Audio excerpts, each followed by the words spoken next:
Okay, so we are going to talk about trimming this bowl from a video I did. You might see it's quite familiar. I always do the sort of signature Mel bowl where I have this thick lip. And what it's actually done is it sort of helped to sort of maintain its shape. Now, this is a bowl that I left quite a bit of clay here. And I did that on purpose because I want to talk to you about not being tricked into making a foot that is too wide for your pot. So although you left this clay here to support the walls, this is not where your foot goes. You want to make a really, detailed investigation of your pot. Now what we're looking to do is we're looking to show that curve under our pot, but we still need a wide enough foot to support it. So we can't make a tiny, tiny foot on a bowl that has a bottom this wide. So what I try and do is, if this is the curvature of the inside of our bowl, what I try and do is put my foot right inside there. So if it changes direction here, I want to see this on the outside, but I want to put that foot right on the inside of that, so that when you have the table underneath it, you've got this nice negative space that lifts the bowl up. But what it does is it also gives it stability. So where is my foot going to go? Well, if I feel like it changes position here, I kind of flip the bowl over. I kind of use my spidey vision and figure out where my finger is, and we go inside just a little bit, and I mark that off. Now, I also want about a 1/2 inch wide foot. So I'm going to make my mark about 3/4 of an inch, and we're going to talk later about why I do that. I want to clean up all this caca.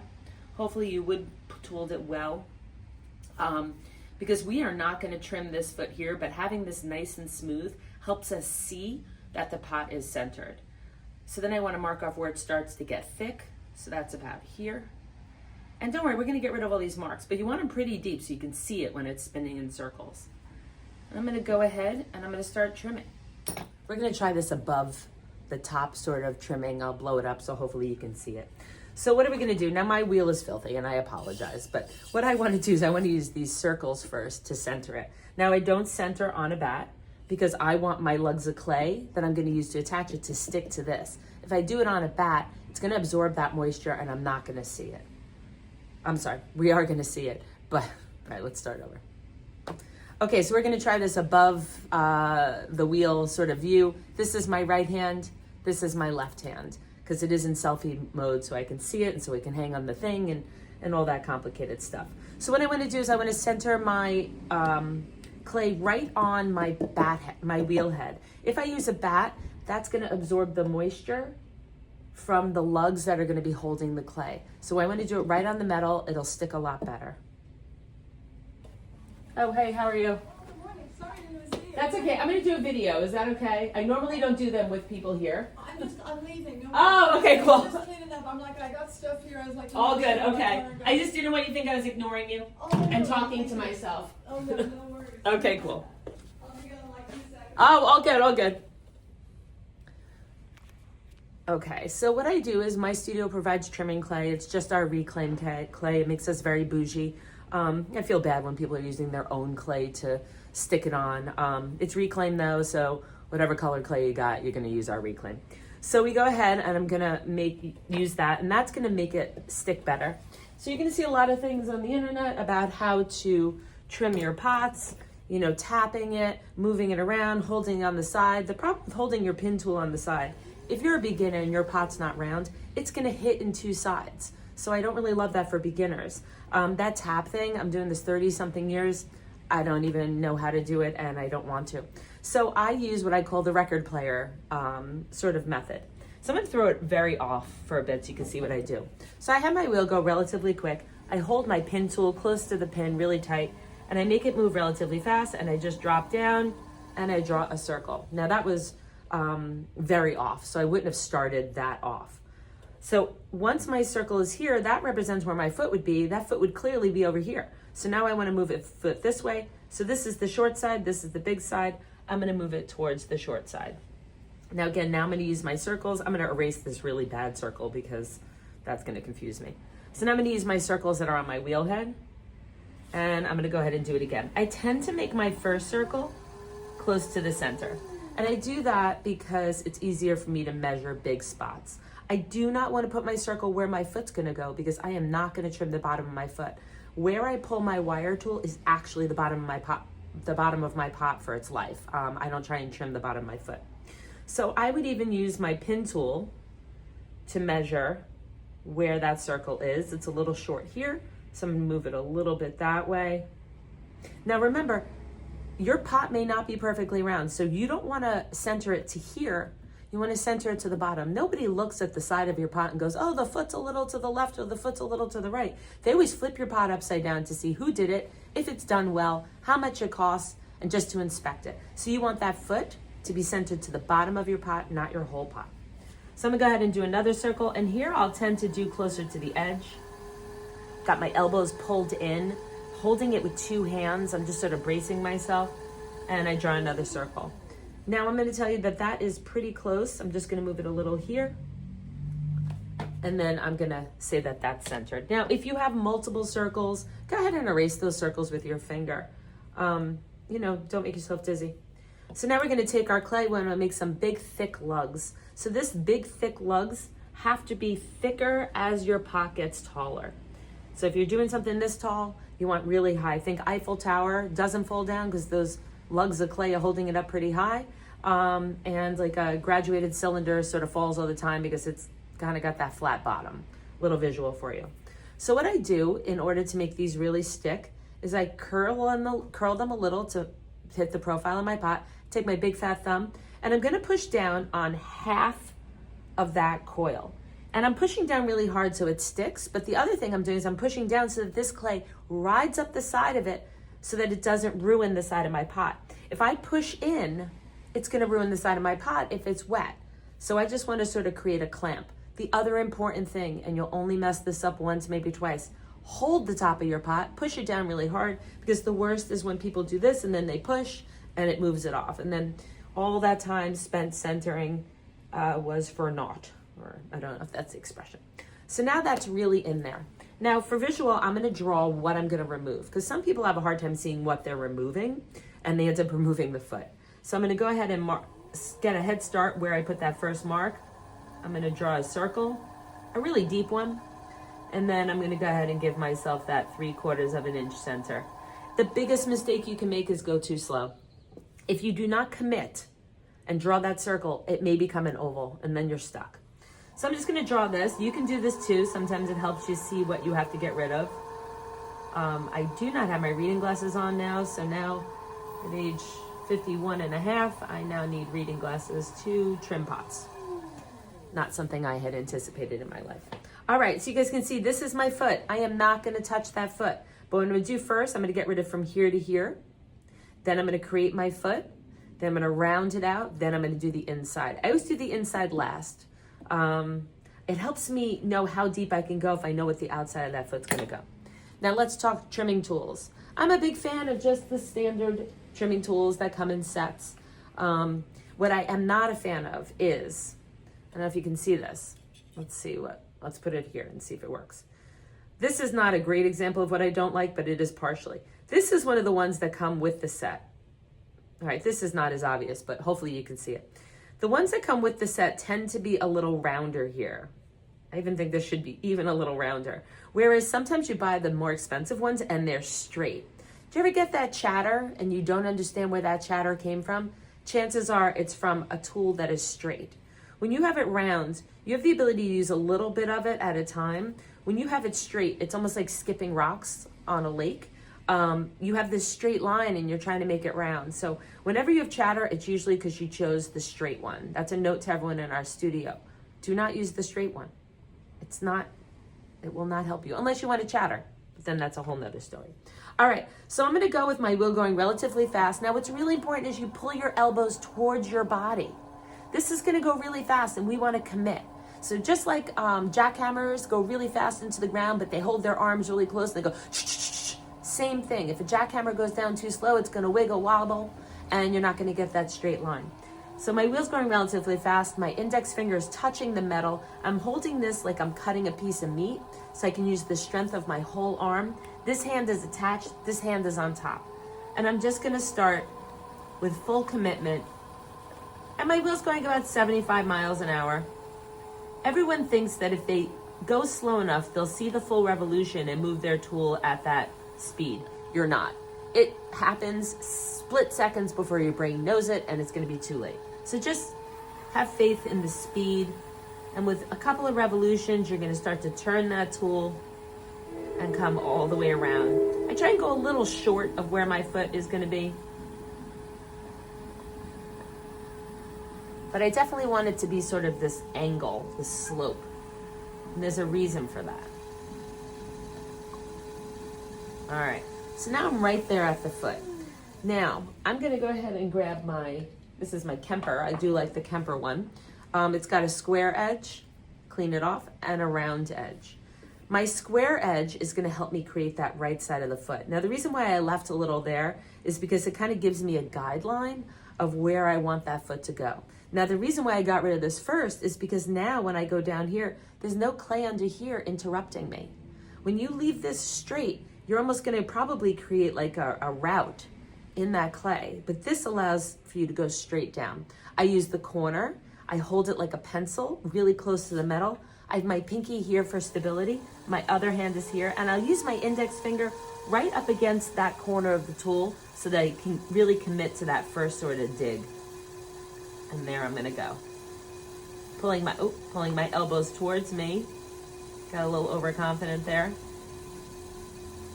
And I'm gonna go down about 1/4 of an inch to 1/2 an inch, 3/8 of an inch. Now I know that I have that much space because I really examined my bowl and I learned my pot before I started.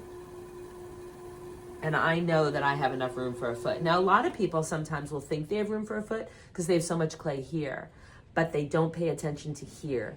And if you don't have enough clay here, you do not have room for a proper foot. Just because you left a lot out here does not mean it's a foot. If this is too thin, it's gonna crack, it's gonna not be deep enough, you're gonna put a hole in it, planter. So you always wanna make sure that you're consistently thick in order to get a foot. Now this is when a lot of people go wrong. They flip their tool and they go and they round this out. Now here's the deal. Your pot does not have a horizontal plane like that. So we wanna get rid of a lot more than what it looks like, than what it's tricking you into thinking. So I'm gonna now use my smaller tool. I'm gonna get on in that corner that I created and I'm gonna start to round that pot. Now I know from looking at my pot that this is pretty round on the inside. So I know that that's gonna lift up and sort of slope up as compared to doing this. So now I'm gonna get rid of all those little lines. I use the pointy side in here. Allows me to get a little bit more. And I'm gonna get a little bit more off here to get that lifting motion of the bowl.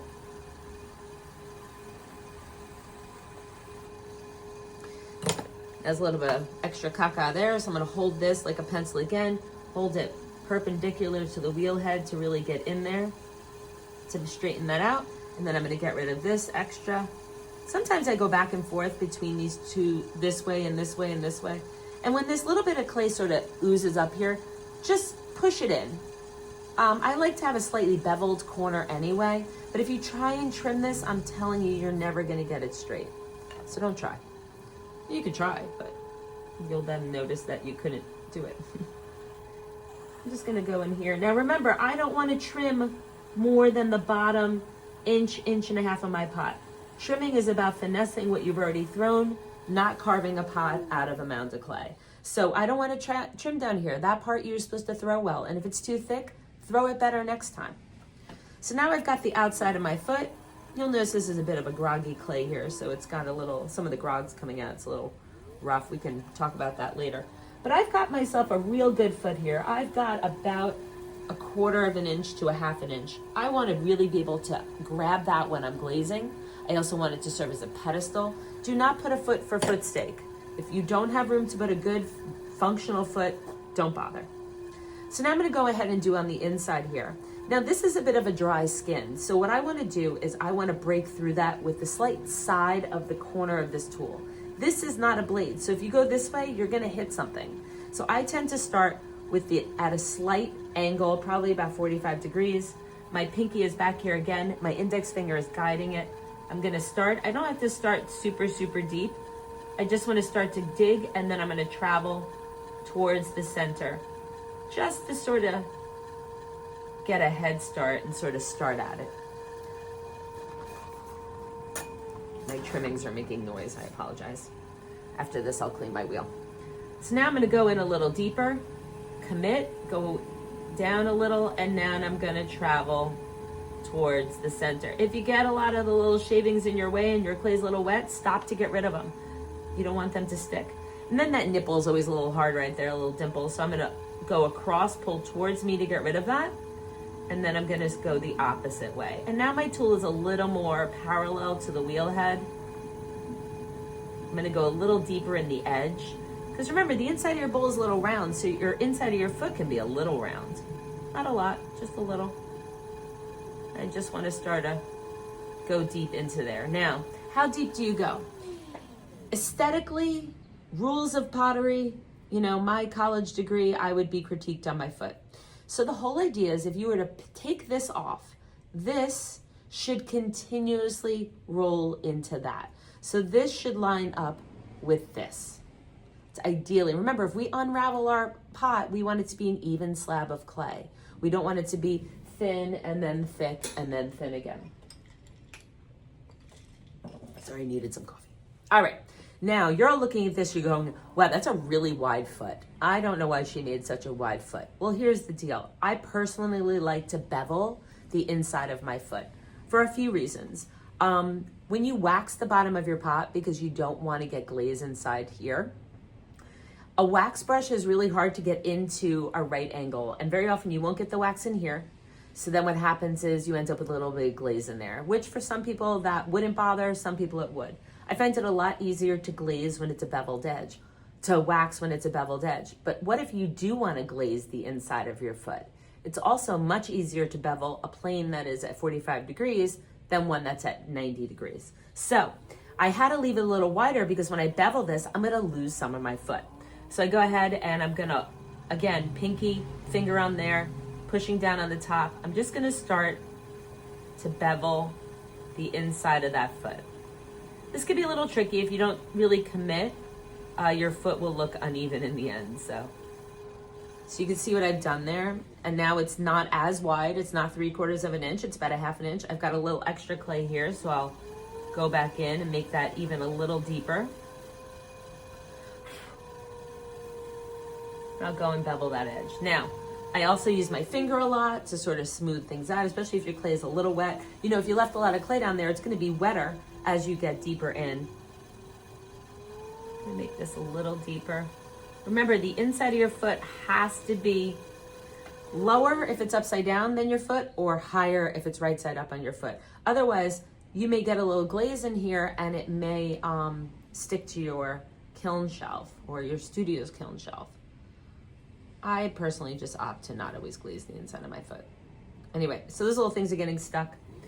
I'm just looking at this, I want to get a little in here, a little more here.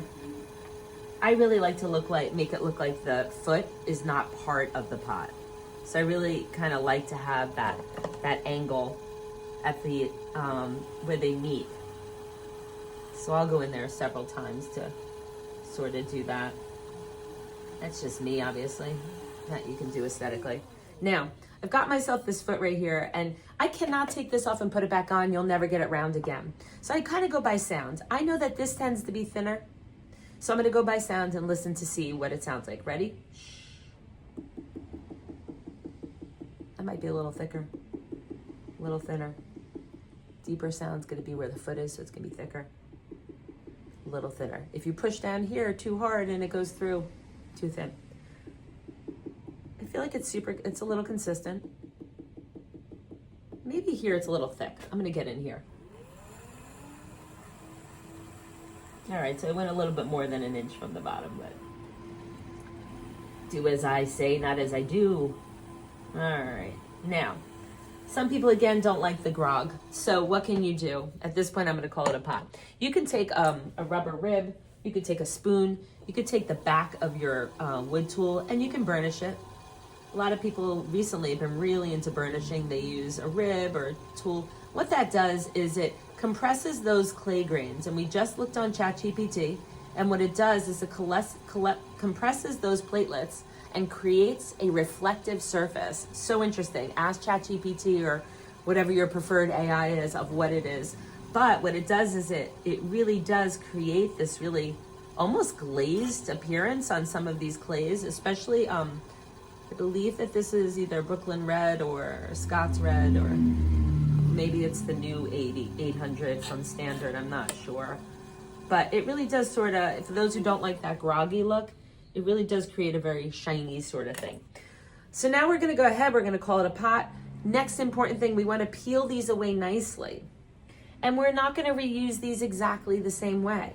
We wanna roll them up for the next pot and make sure they're really nice lugs, because the profile of your next pot's gonna be completely different than this one. You're only gonna get a few uses of this, because from spinning in circles it dries out, from the trimmings it dries out, then you're just gonna put it back and reclaim. Do not put it back in the trimming bucket, Mud Clay Studio members. If it's no good for you anymore, it's not gonna be good for anyone else. We're gonna kind of carefully pick this up. We're gonna get rid of all the caca on the top. Can you trim the pot on the top? Not in front of me, you can't.